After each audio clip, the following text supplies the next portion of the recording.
അൻവർ യുഡിഎഫിന്റെ ഭാഗമാകുമെന്നാണ് കെ സുധാകരൻ പറയുന്നത്. അൻവറുമായി വിശദമായ കൂടിക്കാഴ്ച നടത്തി. തൃണമൂൽ കോൺഗ്രസ് മത്സരിച്ചാൽ യുഡിഎഫിനെ അത് ബാധിക്കില്ലെന്നും കെ സുധാകരൻ പക്ഷെ പറയുന്നുണ്ട്. ഒരു വളവുമില്ല, ഒരു ഒടിവുമില്ല. അദ്ദേഹത്തിൻ്റെതായ രാഷ്ട്രീയ അഭിപ്രായം ഉണ്ടായിരുന്നു. ആ അഭിപ്രായം അദ്ദേഹം കോൺഗ്രസ് നേതൃത്വത്തോട് പറഞ്ഞു. അത് തൽക്കാലം അംഗീകരിക്കാൻ നമുക്ക് സാധിക്കാത്തൊരു സാഹചര്യമുണ്ടായി. അതുകൊണ്ട് നമ്മുടെ നേതാക്കന്മാർ ഐകകണ്ഠ്യേന ഒരു തീരുമാനമെടുത്തു. അദ്ദേഹത്തിനൊരു നീരസം വന്നു.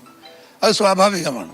അതൊന്നും നമ്മളും അൻവറും തമ്മിലുള്ള ബന്ധത്തിന് ഒരു പോറലേൽപ്പിക്കാൻ പോകുന്ന ഒരു കാര്യമല്ല എന്ന് ഞാൻ അർത്ഥശങ്കക്കടയില്ലാത്ത വിധം നിങ്ങളോട് ഞാൻ പറയാൻ ആഗ്രഹിക്കുന്നു. കോൺഗ്രസും അൻവറും തമ്മിലുള്ള ബന്ധം ഒരു വലിയ രാഷ്ട്രീയ രംഗത്ത് കേരളത്തിൽ മലപ്പുറം ജില്ലയിൽ ഒരു ചരിത്രപരമായ ഡീവിയേഷൻ ഉണ്ടാക്കുമെന്ന കാര്യത്തിൽ തർക്കം നിങ്ങൾക്ക് ആർക്കും വേണ്ട.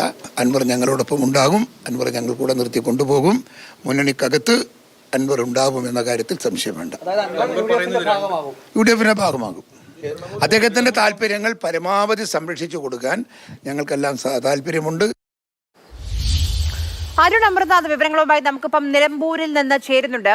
അരുൺ, ഇപ്പൊ തെരഞ്ഞെടുപ്പ് വന്ന സാഹചര്യം നമുക്ക് ഓരോരുത്തർക്കും അറിയാം. പിണറായിസത്തെ തോൽപ്പിക്കാൻ യുഡിഎഫിനെ വിജയിപ്പിക്കും എന്ന് പറഞ്ഞാണ് ഈ ഒരു തെരഞ്ഞെടുപ്പ് തന്നെ ഉപതെരഞ്ഞെടുപ്പിലേക്ക് തന്നെ കേരളം നീങ്ങിയത്. ഇപ്പോൾ ആര്യാടൻ ഷൗക്കത്തിന്റെ പേര് യുഡിഎഫ് പ്രഖ്യാപിക്കുന്നു. അത് കഴിഞ്ഞ് പലതരത്തിലുള്ള പ്രതികരണങ്ങൾ TMC നേതാക്കളുടെ ഭാഗത്തു നിന്നും PV അൻവറിന്റെ ഭാഗത്തു നിന്നും കേൾക്കുകയാണ്. ഒറ്റയ്ക്ക് മത്സരിച്ചാൽ വോട്ട് സ്പ്ലിറ്റ് ആയി പോകും. അങ്ങനെയാണെങ്കിൽ LDF ജയിച്ചാൽ പിന്നെ എന്ത് പിണറായിസത്തെ തോൽപ്പിക്കും അൻവർ?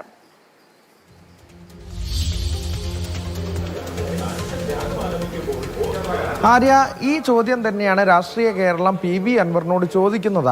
അൻവർ ഉദ്ദേശിക്കുന്ന രാഷ്ട്രീയ ലക്ഷ്യം എന്താണ് ഇപ്പോഴുള്ള നീക്കത്തിലൂടെ എന്നുള്ളത് തന്നെയാണ്. എന്നാലും PK കുഞ്ഞാലിക്കുട്ടി അടക്കമുള്ള നേതാക്കളുമായി കൂടിക്കാഴ്ച കഴിഞ്ഞാണ് അൻവർ ഇപ്പോൾ മടങ്ങിയത്. ഞാനിപ്പോൾ നിൽക്കുന്നത് PK കുഞ്ഞാലിക്കുട്ടിയുടെ ഓഫീസിന് മുന്നിലാണ്. ഇവിടെ നിന്ന് ഇപ്പോൾ മടങ്ങുമ്പോൾ PV അൻവർ പ്രതികരിച്ചത് എങ്ങനെയാണ്? കെ സുധാകരൻ ഉൾപ്പെടെ അൻവർ UDFിന്റെ ഭാഗമാകും, പിന്തുണയ്ക്കുമെന്നൊക്കെ പറയുമ്പോൾ പോലും അൻവറിന് അതിനോട് യോജിപ്പില്ല എന്നുള്ളതാണ്. UDFിന്റെ ഭാഗമാകുമെന്ന് കുറെ കാലമായല്ലോ പറയുന്നു, അതൊന്നും പരിഹാരമായില്ലല്ലോ. അത്തരത്തിൽ അൻവറിന്റെ ഒരു രാഷ്ട്രീയ സ്റ്റാൻഡിൽ തന്നെ ഉറച്ചു നിൽക്കുന്നു എന്നുള്ളതാണ്. അതിൽ നിന്ന് മാറ്റമില്ല. 2 ദിവസത്തിനകം ഒരു തീരുമാനം അറിയിക്കും എന്നുള്ളതാണ് അൻവർ വ്യക്തമാക്കിയത്. അത് മത്സരിക്കുമോ ഇല്ലയോ എന്നുള്ള കാര്യത്തിലാണ് വിയോജിപ്പ്. അതേപോലെ തന്നെ PV അൻവർ തുടരുകയാണ്. ഒരുപക്ഷെ തൃണമൂലിന്റെ സ്ഥാനാർത്ഥി അല്ലെങ്കിൽ PV അൻവർ മത്സരിച്ചാൽ എന്തായാലും അതിന്റെ രാഷ്ട്രീയ പ്രത്യാഘാതം UDFിനുണ്ടാകും. അപ്പോൾ ആ ഘട്ടത്തിൽ തന്നെ ലീഗൊക്കെ അത്തരത്തിൽ അൻവർ ഒരു തീരുമാനത്തിലേക്ക് പോകരുത് എന്നുള്ളൊരു നിലപാട് തന്നെയാണ് അറിയിച്ചത്. എന്തായാലും അൻവർ പറഞ്ഞത്, അൻവറിന് പറയാനുള്ള കാര്യം PK കുഞ്ഞാലിക്കുട്ടിയെ അറിയിച്ചു എന്നുള്ള കാര്യമാണ്. 2 ദിവസം കാത്തിരിക്കൂ എന്നാണ് TMC പറയുന്നത്. 2 ദിവസം കഴിഞ്ഞ് എന്ത് അത്ഭുതമാണ് സംഭവിക്കുക PV അൻവറിന്റെ ഭാഗത്ത് നിന്ന് എന്നാണ് നമുക്ക് അറിയേണ്ടത്. ആ 2 ദിവസത്തിനുള്ളിൽ UDFിന്റെ ഭാഗമാകുമോ, പറഞ്ഞ പോലെ അസോസിയേറ്റ് ആക്കി എടുക്കുമോ UDF എന്നുള്ളതും ഇനി കണ്ടറിയേണ്ടതുണ്ട്.